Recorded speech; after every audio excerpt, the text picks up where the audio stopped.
river crossing. It was hard for the aged. It was hard for the young, being followed by death at the barrel of a gun. The river stood before them. They saw no way for it to cross. Such was their end of life and the terror it had brought. The line of souls ground to a halt. They stood in stoic silence, resigned to the destiny of life. Their songs of death were started. From the rear there came a warrior who had been guarding the band's back, for death on horseback was stalking them. They expected vengeful attacks.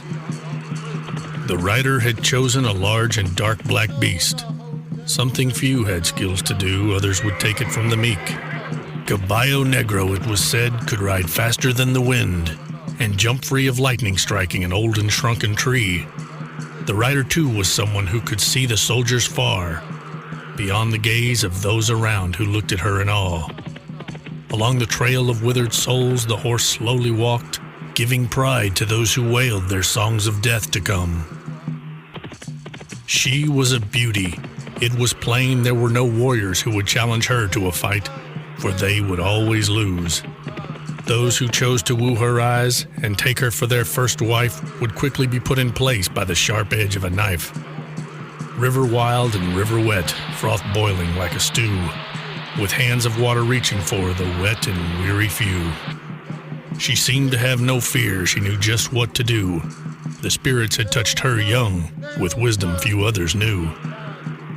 Leg high into the air, silver chain hanging down, ankles sparkled as it rose to touch the shoulder of her mount. Lightning striking all around, horse rising above all. Forelegs flailing in the air, twice as tall as those not small. The brave animal had been surprised that she would send it through the torrent and the swift death there of water on the move. With her on its back, with her to guide its way, the stallion saw its chance to live quickly slip away. No choice did it have, no way to say no thanks, no way to stay on the bank where breath was easy at hand.